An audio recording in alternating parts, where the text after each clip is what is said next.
Okay, magandang araw po sa inyong lahat, mga minamahal kong mga kababayan. So muli po nandito na naman po tayo sa ating programa. Pero bago lahat, binabati po natin lahat ng ating mga kababayan na lagi po nanonood o sumusubaybay po dito po sa ating programa. No? Lalong-lalo na po ating mahal na Pangulong Ferdinand Marcos Jr. At ang ating First Lady Lisa Araneta Marcos. Okay, pag-uusapan po natin, mga kababayan, ito po naging reaction po o naging sagot po ni Senador Tito Soto, no? Tungkol po sa mga pagbatikos po sa kanya dahil nga sa kanyang mga naging mensahe o reaksyon tungkol po sa inilabas po na desisyon po na Korte Suprema tungkol nga po sa impeachment complaint laban nga po dito kay Vice President Sara Duterte. Alam niyo mga kababayan, nakakatanggap po siguro si Senador Tito Soto ng mga pang-iinsulto, pagmamaliit, ganon. So dahil kung di ako nagkakamali, may ilang mga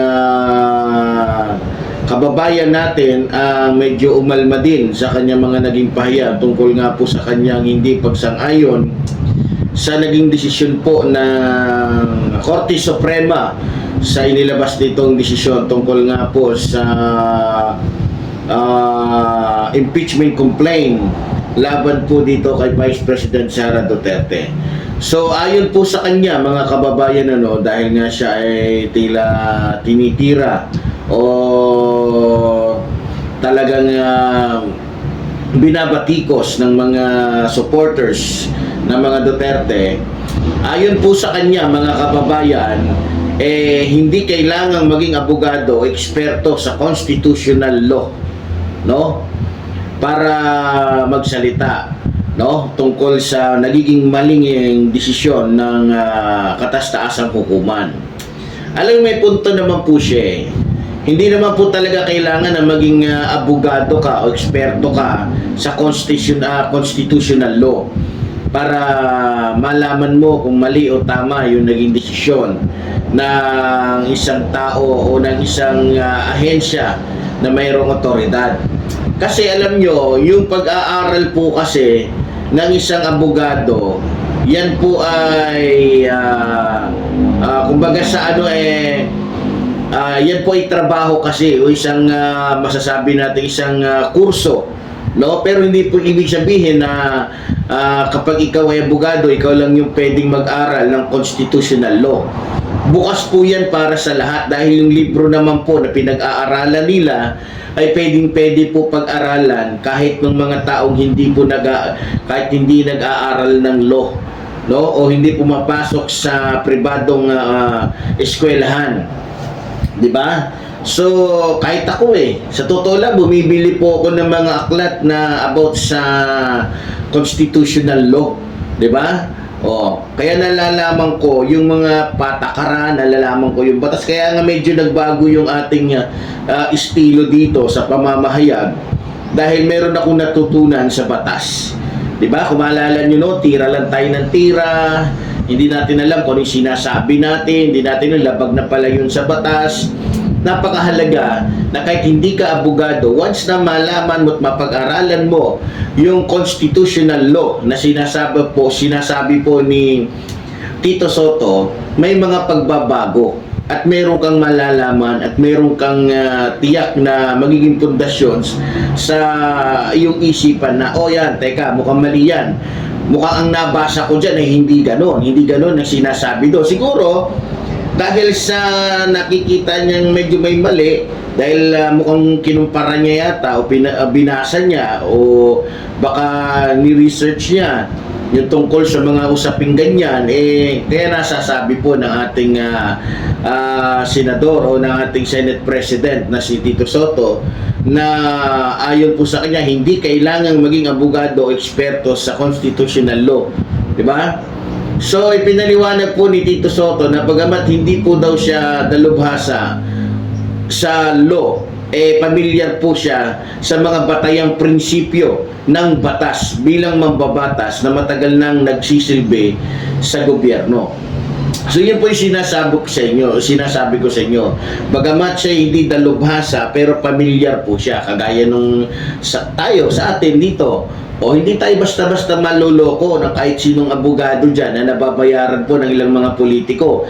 Alam natin kung ang kanyang sinasabi, yung kanyang dahilan o yung kanyang depensa tumpak doon sa sinasabi niya, di ba? O sa pangyayari. O, kagaya na lamang ng ibang mga abogado dyan. Akala nila lahat ng tao, lahat ng mga sibilyan, lahat ng mga katulad natin hindi naman nagtapos bilang abogado ay maluloko nila. Hindi pwede yun. Kaya kailangan tayong mga sibilyan, tayong mga Pilipino, ay kahit hindi tayo nag-aral, wala tayong lisensya bilang abogado, mag-aral tayo, pag-aralan natin yung kanilang pinag-aaralan nang sa ganon, hindi nila tayo maloloko. So ang magiging kaibahan lang natin sa kanila, sila lisensyado, di ba? Tayo hindi. Pero kung titignan po ninyo, hindi naman na porket lisensyado sila, magagawa nila ang gusto nila, lolokohin na nila ang taong bayan. So kaya nga, malamang sa karanasan po ni Tito Sotto, kaya nakakapagsalita po siya dahil matagal na rin po siya naglilingkod bilang mambabatas, na matagal nang nagsisilbi po sa ating bansa. Ang mambabatas po, sila pong gumagawa ng batas. At yung Korte Suprema, sila lang yung nagpapatupad. Kumbaga, hindi mapapatupad yan ng isang Korte Suprema kung wala ang mga mababatas natin na nang lumikha nito. Diba? Kaya lagi nating tanda kung tatanungin, mas magaling at mas maganda at mas mahusay yung lumikha kaysa dun sa nagpatupad lang. Diba? So para po kay Tito Sotto, ang constitutional yung constitution ay hindi lamang para sa mga legal expert. Ito daw ay kasunduan ng buong sambayanan kung ang isang desisyon ay tila lumalampas o lumilihis sa malinaw na diwa nito. So tama po siya, mga minamahal ko mga kababayan, hindi kailangan na maging legal expert ka, di ba? Tandaan ninyo, tulad po ng sinabi ko, basta ikaw ay may alam at alam mo kung ano yung nakasulat, alam mo kung ano yung doon sa ating konstitusyon, pwede kang magsalita, pwede kang mag-react, di ba? Pwede kang magsalita, hindi porket hindi ka abogado. Alam nyo, mas mapagkakatiwalaan pa nga ngayon yung hindi abogado kaysa sa mga abogado sa totoo lang. Dahil karamihan ng mga abogado, sinungaling. Yan ang katotohanan. Karamihan ng mga abogado, hindi sila nagiging expert sa batas, kundi nagiging expert sila sa pagiging sinungaling. Kaya nga yung pinsan kong pastor hindi na tumuloy sa pagiging abogado dahil nakita niya na yung trabaho pala na yan ay talagang mas marami ang kasinungalingan kaysa sa katotohanan. Dahil para lang maligtas nila, matulungan nilang hindi makulong yung kanilang kliyente sa pamamagitan ng pera, kinakailangan nilang alok na pera sa kanila, kinakailangan po nilang magsinungaling o gumawa ng mga kwento, di ba? So sabi po ni Tito Sotto, may karapatan at tungkulin ang mga halal na opisyal na magtanong at magpahayag ng saloobin. Totoo po yun. Hindi po nagsisinungaling dyan ang ating senador Tito Sotto. Talaga kahit hindi po opisyal ng ating bansa, tayo mga Pilipino ay may karapatan pong magpahayag ng ating saloobin. No? Kaya nga po doon po sa mga nag-iingay dyan, doon po sa mga nagre-react sa naging saloobin po ni Tito Sotto, kanya-kanya po tayo ng kumbaga sa magkaiba kasi yung may nalalaman at wala. So tayo, hindi naman natin sinasabing magaling tayo, katulad ng mga legal expert na yan, no? Yung mga legal expert na yan, hindi naman tayo katulad nila. Pero hindi naman tayo maluloko. Hindi rin tayo maluloko ng mga yan dahil unang-una, hindi na po panahon ngayon ng kopong-kopong.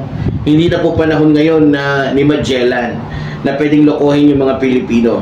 No? Ngayon po ay high-tech na. Kahit po yung mga walang pinag-aralan masyado, kapag yan ay laging nasa harapan ng laptop o nasa harapan ng o laging nakatutok sa kanyang cellphone, aktibo sa gamit ng social media, marami po tayong malalaman, marami po tayong matutuklasan, no? At marami kung mayroon kang hindi alam, pwede mo itanong sa mga apps na mayroon ng ating social media ngayon. High-tech na po ngayon, kaya yung mga abogado na ginagawang tanga yung mga Pilipino, magulis dili kayo. Magulis dili kayo. Doon naman sa mga abogado na nagsasabi walang karapatan yung mga sibilyan, sino nagsabi sa inyo? Sino nagsabi sa inyo? Na walang karapatan ng mga sibilyan na magsalita o mag-react, lalong-lalo na kung ang desisyon ay nagmula sa Korte Suprema. Tandaan ninyo, yung mga tao dyan sa Korte Suprema, tao din yan. Yung mga nandiyan dyan, yung mga leader dyan, hindi mga robot yung mga yan, hindi mga Panginoon yung mga yan. Tandaan ninyo, ang usapin patungkol sa impeachment complaint ni Sara Duterte o ni Vice President Sara Duterte, may halong politika. Political yan Di ba? Huwag niyong kalimutan na kaya nagre-react itong si Tito Sotto dahil alam ng lahat. Isa sa mga dahilan, rason, karamihan na nasa loob ng Korte Suprema, mga tanim ni dating Pangulong Rodrigo Roa Duterte. Anong ibig sabihin ng tanim? Mga itinalaga. Saan ba kakampihan mga yan? Unang-una, kung sa natin titingnan, saan ba kakampihan mga yan? Alam naman natin ugali ng mga Pilipino Kung saan sila mayroong utang na loob, doon sila. Alam natin na magmula sa hepe ng Korte Suprema, may utang na loob yung mga yan sa dating presidente natin na si Rodrigo Roa Duterte. Kaya kung sa personal natin na bagay titignan, siguro, hindi man 100% pero 80% na talagang tutulong yung mga yan. Huwag lamang ma-impeach si Vice President Sara Duterte na anak ng dating Pangulo na nagtalaga sa kanila para makaano sila, makabawi man lamang sila, para makaano man lamang sila ng utang na loob, makapagbayad. Kaya sabi ko mukhang 20% lang yung pag-asa kasi bakit? Di ba? Sa chip pa lang tinalaga yan. Kaya ba't siya tinalaga na chip? Kasi alam ni dating Pangulong Rodrigo Roa Duterte na darating talaga ang panahon na maaari siyang singilin. Kaya ang nilagay niya doon, ang tinalaga niya doon, yung alam niyang magbabayad ng utang na loob sa kanya. Kaya hindi tayo dapat magtulog-tulugan lang sa pansitan. Alam ko, hindi naman magre-react itong si Tito Sotto kung wala siyang nakikitang mali. Malamang meron talaga. Ngayon, kung magiging dahilan natin, dahil hindi abogado si Tito Sotto, mukhang lokohan yan. Di ba? Huwag niyong baka nakalimutan ninyo na maraming mga hindi abogado, hindi lisensyadong abogado, pero mas magaling pa sa abogado. At sinasabi ko naman sa inyo, napakaraming mga lisensyadong abogado, pero mukhang mga janitor lang. Di ba? Yung pag-iisip nila, mukhang mga basurero. Hindi ko sila nilalait dahil sa kanilang matinding kamangmangan kapalit ng pera. Maraming mga abogado na lisensyado, veterano, pero nagiging bobo dahil lang po sa pera na ibinibigay sa kanila. Na kung saan, alam nila ang tama't mali, alam nila ang katotohanan, kung anong nakasaad sa konstitusyon, pero binabali nila para lamang maipanalo yung isang kaso kapalit ng inalok o inaalok sa kanilang salapi. Di ba? Alam natin, napakaraming mga abogado na pinipilit na baluktutin ng katotohanan kaysa sa mga abogadong itinutuwid ang katotohanan o naninindigan sa katotohanan. Diba? So, yun lamang po mga kababayan. So, muli po tuloy po sinasabi ng lingkod, mabuhay po ang ating inang bayan, mabuhay po nagmamahal sa ating inang bayan. Maraming salamat po.